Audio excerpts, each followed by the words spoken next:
आज मेरी इज्जत मिट्टी में मिला दी है। मैं इसे जान से मारू। बात क्या है? क्या किया इसने? ये बात तुम मुझसे पूछो तो अच्छा होगा। अच्छा अच्छा, रुक जाओ, शांति करो। बेटे रसिक, चलो उठो, बताओ क्या बात है? अंकल, अंकल मैं... हाँ हाँ बोलो, डरो मत। अंकल मैं एक लड़की से मोहब्बत करते हो, यही ना? हाँ। तुम भी कमाल करते हो प्रलयनाथ। बेटे की मोहब्बत बर्दाश्त नहीं कर पाए, उसे मारने पर तो लाए। अरे मोहब्बत करना तो आजकल के नौजवानों का फैशन है।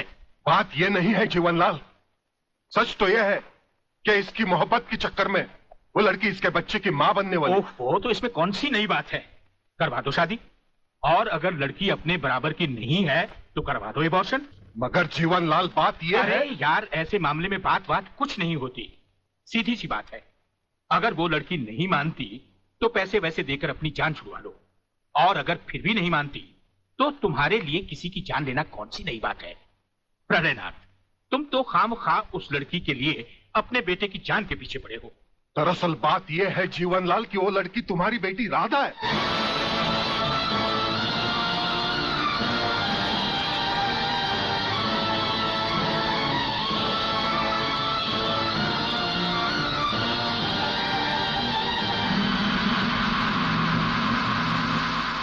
सारी चीजें दर्ज कर ली? जी साहब। और हाँ, इस डेड बॉडी को जल्द से जल्द पोस्टमार्टम। साहब ये पर्स मिला है।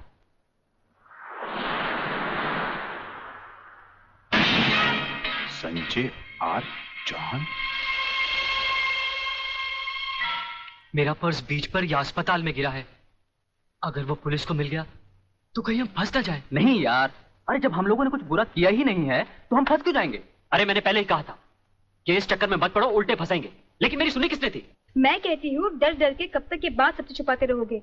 चलो माँ जी को सब सच बता देते हैं, सब ठीक हो जाएगा।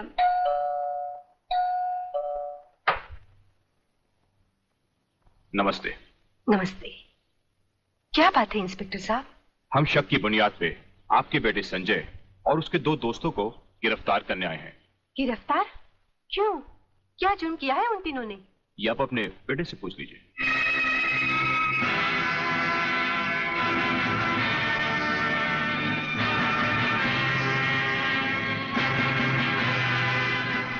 वाह गोटिया वाह, क्या खुशखबरी लाया है। डीआईजी रुद्र प्रताप का बेटा पुलिस के फंदे में।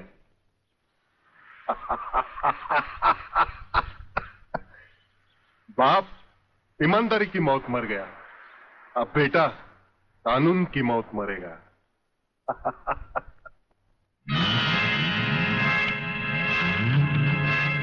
गोटिया आप देखना, मैं इस चश्मदीद गवाह को ऐसी मौत मारूंगा कि उसकी आंखें मुझे पहचानने से पहले ही बंद हो जाएगी। तुम उस डॉक्टर को खरीद लो और रिपोर्ट तैयार करवाओ जो मैं चाहता हूं। यह समय सोचने का नहीं है बेटी, यह हम दोनों की जिंदगी और मौत का सवाल है। पिताजी, पुलिस पूछेगी तो मैं क्या बताऊंगी? किसका नाम लूंगी? पुलिस को तुम ये बताना कि तुम्हारे साथ बलात्कार हुआ है। हाँ बेटी, बलात्कार। प्रलयनाथ की प्रलय से बचने का ये एक ही तरीका है। तुम उन्हीं 3 लड़कों का नाम पुलिस को बता देना जिन्होंने तुम्हें अस्पताल पहुंचाया है। पिताजी, लगता है पापियों के साथ रहकर आपका दिमाग भी उन्हीं की तरह हो गया है। आप ये कह रहे हैं मैं उन लड़कों को फांसी के फंदे तक पहुंचा दूं जिन्होंने मेरी जिंदगी बचाई? नहीं पिताजी, मैं ऐसा हरगिज नहीं करूंगी, हरगिज नहीं करूंगी। बेटी, इतिहास गवाह है, आदमी ने अपनी जान को बचाने के लिए अपने ही भाइयों की लाशों को कुचला है। ये दुनिया का नियम है बेटी। फिर वो तीनों हमारे लगते भी क्या हैं?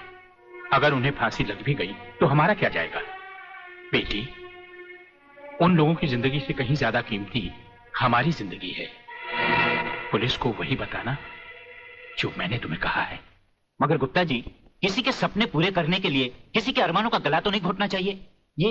ये पाप है। राधा तो प्रेग्नेंट है और आपने पैसे के लिए उसके बलात्कार की गलत रिपोर्ट तैयार कर दी। तुम मेरे सीनियर हो या मैं तुम्हारा सीनियर, पेशे का सबक मुझे मत सिखाओ, समझे? सीनियर और जूनियर का मतलब ये तो नहीं सर कि आप कुछ भी करें और मैं चुपचाप देखता रहूं। ऐसा कभी नहीं होगा।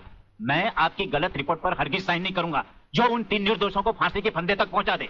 डॉक्टर सिन्हा, आज से 5 साल पहले डॉक्टर श्रीवास्तव ने इसी तरह की एक गलत रिपोर्ट पर साइन करने से इनकार कर दिया था। गुंडा स्वामी के आदमियों ने उसे छठी मंजिल से नीचे फेंक दिया और पुलिस ने उसकी मौत को आत्महत्या समझकर उसकी फाइल हमेशा हमेशा के लिए बंद कर दी। अगर तुम भी उसी राह पर चलना चाहते हो तो एज यू विश। इंस्पेक्टर साहब, इंस्पेक्टर साहब, मैं कहती हूँ ये कहाँ का न्याय है?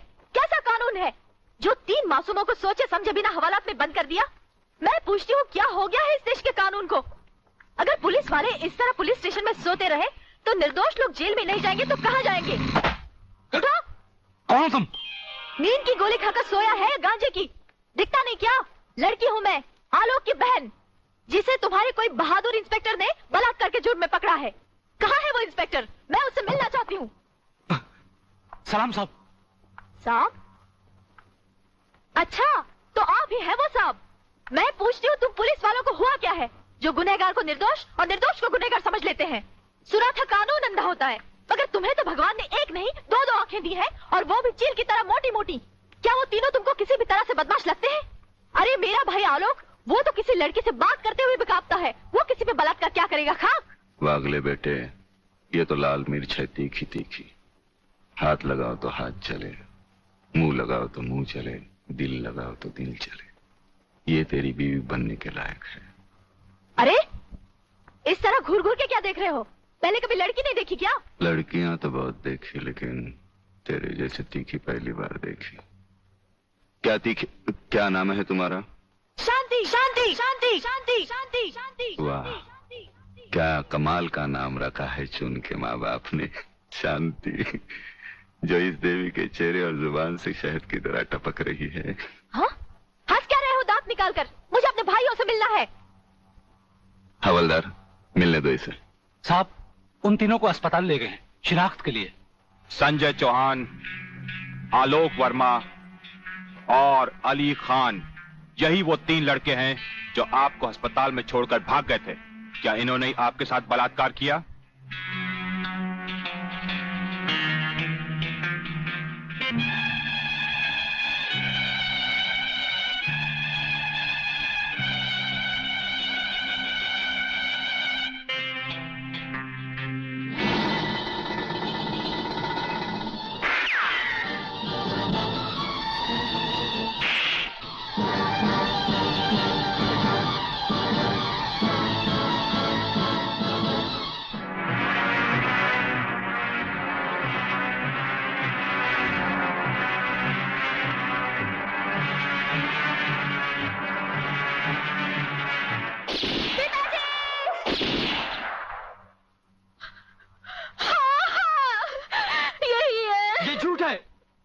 ये सरासर झूठ है।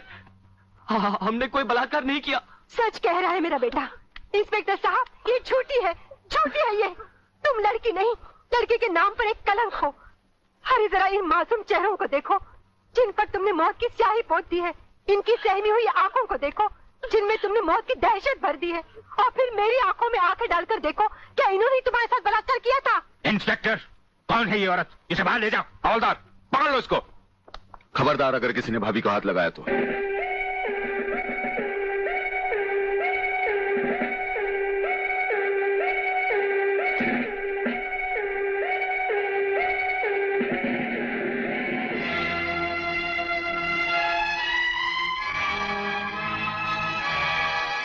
इंस्पेक्टर फागले, आप जानबूझकर अनजान बन रहे हैं।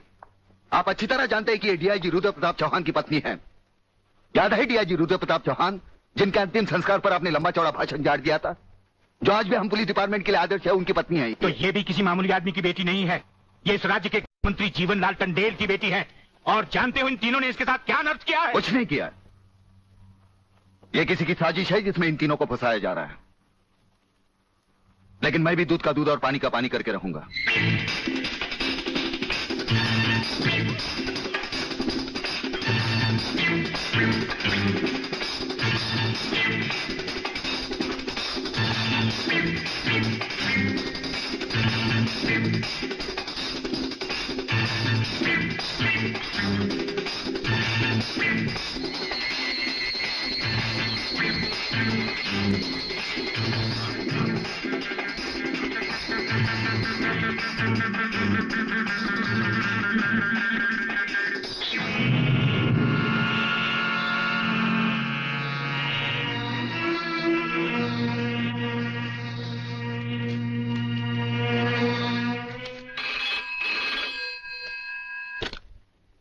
हरिप्रसाद स्पीकिंग। जज साहब, मैं प्रलयनाथ गुंडा स्वामी बोल रहा हूं। Your honour, dancer miss Anita Chaudhary की लाश का समुद्र के उसी किनारे से मिलना और उसी जगह से राधा टंडेल के कपड़े और सैंडलों का मिलना, इंस्पेक्टर वागले को मिली हुई गोली और अनीता चौधरी के पेट से निकली हुई गोलियों का एक ही रिवॉल्वर से चला होना और उस रिवॉल्वर पर किसी और की उंगलियों के निशान होना, यह साबित करता है कि इस केस में किसी और का भी हाथ हो सकता है। इसलिए जब तक ये बातें खुलकर अदालत के सामने नहीं आती, मैं अदालत से दरख्वास्त करूंगा कि इन तीनों की जमानत मंजूर कर ली जाए। योर ऑनर, मेरे फाजिल दोस्त ने बड़ी आसानी के साथ कह दिया कि इस केस में किसी और का हाथ भी हो सकता है, लेकिन ये बात कहते हुए मेरे फाजिल दोस्त भूल गए कि अनीता चौधरी की लाश के पास संजय चौहान का पर्स भी मिला है। Your honour, miss Radha Tandel जिनके साथ बलात्कार हुआ, उन्होंने अस्पताल में पुलिस इंस्पेक्टर के सामने इन तीनों की शनाख्त की है। योर ऑनर, इसके अलावा डॉक्टर गुप्ता की रिपोर्ट मौजूद है। इन तमाम बातों से जाहिर है योर ऑनर कि रेप और मर्डर इन्हीं तीनों ने एक साथ मिलकर किया है। लिहाजा मेरी कोर्ट से गुजारिश है कि इनकी जमानत किसी भी कीमत पर मंजूर नहीं की जाए। सरकारी वकील की दलीलों को मद्देनजर रखते हुए यह अदालत संजय चौहान, आलोक वर्मा और अली खान की जमानत नामंजूर करती है और इन्हें पुलिस की हिरासत में रखने का हुक्म देती है।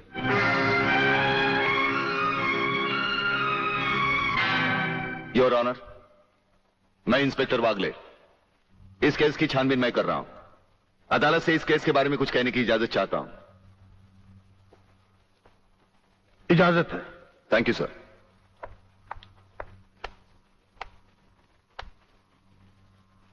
योर ऑनर, इंसाफ के इस मंदिर में आपको न्याय करते हुए कई साल हुए होंगे और इन सालों में आपके सामने रेप और मर्डर्स के अनगिनत केसेस भी आए होंगे।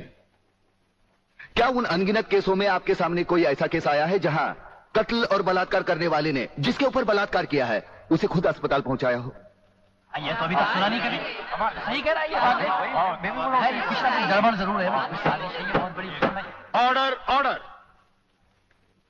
इंस्पेक्टर वागले, मुझसे सवाल करने की बजाय आप इस केस में रोशनी डालिए। वही कोशिश कर रहा हूं सर। अदालत सरकारी वकील की जिन दलीलों को मद्देनजर रखते हुए इन लड़कों की जमानत नामंजूर कर रही है, मैं उन्हीं दलीलों के बारे में कुछ कहने की इजाजत चाहूंगा। इजाजत है। सरकारी वकील का कहना यह है कि अनीता चौधरी की लाश के पास संजय चौहान का पर्स मिला। हो सकता है बेहोश राधा टंडेल को उठाते वक्त वो पर्स वहां गिर गया हो। अब इनका कहना यह है कि राधा टंडेल ने इन लड़कों के खिलाफ बयान दिया है। यह भी तो हो सकता है कि वो बयान उसे किसी के दबाव में आकर दिया हो। जिस डॉक्टर ने बलात्कार की रिपोर्ट बनाई वो भी खरीदा गया हो। आपकी इन दलीलों से अदालत अपना फैसला नहीं बदल सकती। यह फैसला आप जबरदस्ती इन पर लाद रहे हो। इंस्पेक्टर वागले, अगर मैं चाहूं तो अदालत की तौहीन के जुर्म में मैं तुम्हें अभी टर्मिनेट कर सकता हूं। कोई परवाह नहीं है मुझे इस बात की। मेरा तो विश्वास उठ गया है इस कानून से। कौन सा कानून, कैसा कानून? यह कानून तो चंद मुजरिमों की रखेल बन बैठा है। इसलिए लोग अदालत का दरवाजा खटखटाने के बजाय गुंडों की चौखट चूमते हैं। Take him out of the court. अगर जिंदगी में किसी से रिश्वत ना ली हो तो ही मुझे हाथ लगाना।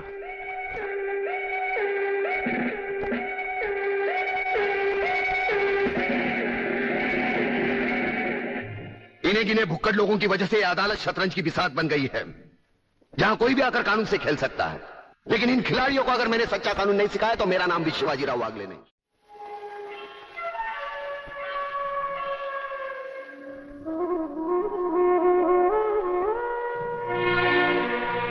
नहीं यार, इस तरह तो हिम्मत हार के हम बिना फांसी के ही मर जाएंगे।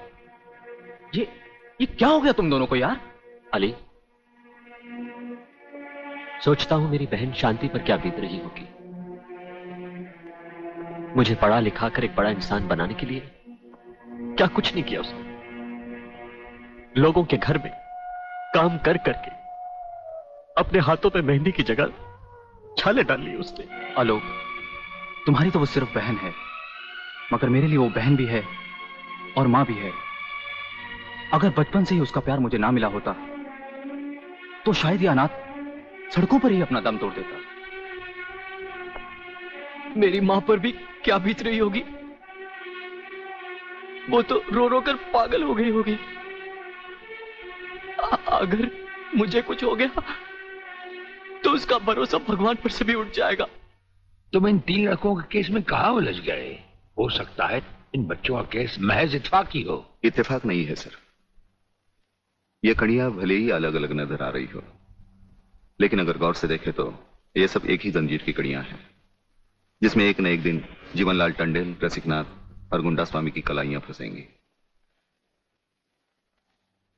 ये इत्तेफाक नहीं है सर, इत्तेफाक नहीं है।